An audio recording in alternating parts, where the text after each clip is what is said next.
So what we're looking at is a fence post from the family homestead up in Kansas.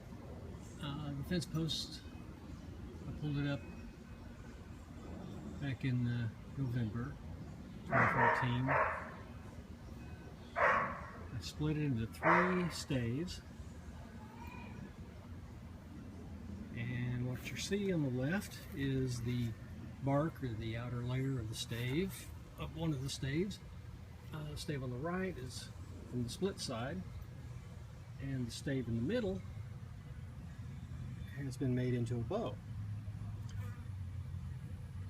A friend of mine who's a master gardener said that he thinks that it's a red cedar stave, a tree that the fence post was made out of. And another friend of mine who works with wood also thinks it's red cedar. You can see at the center, the one I made into a bow, that's not stained. That's just the natural color of the wood with some true oil on it. The family homestead was purchased by our family in the 1950s, and the farm that it was part of, it's been a farm since the late 1800s. So the stave we estimate to be 50 to 100 years old. Since the farm's been since the area had been that fence row had been a farm for 100 years, and a lot of the fence posts that came out of it were Osage orange from the original hedgerow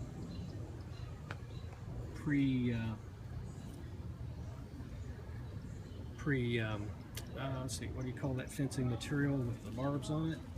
Barbed wire. So we're estimating that. So as you can tell from the bark side, it's pretty weathered. It took me a couple of months of work to get one of those made down into a bow. It pulls about 50 pounds, and I've backed it with a double backing, just because of I was concerned about the wood because of the age of the wood. Backed it with rawhide and snakeskin, and I used the belly snake of a water python to get the dots on the so it has 50-pound draw, 28 inches.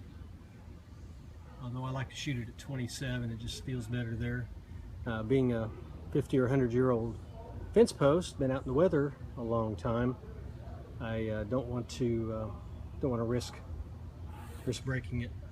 I did tiller it to 29 inches, but decided to be more conservative on the shooting of it. This won't be an everyday shooter. It's I guess I'll just leave it on the wall as a family heirloom.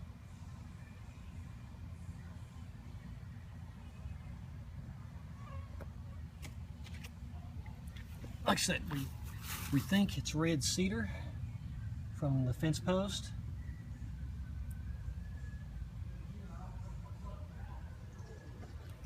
And just a note, the fence row where this came out of, most of the fence posts that came out were Osage orange, and my nephew was pulling them and stacking up, making really nice bonfires. So I asked my sister-in-law to ask him not to do that anymore. But when I went to get me to get some of the fence posts, I found one that was in pretty decent shape. The rest of them are all pretty small and weathered badly. All the good ones have gone up in smoke as far as Osage fence posts go. Anyway, enjoy.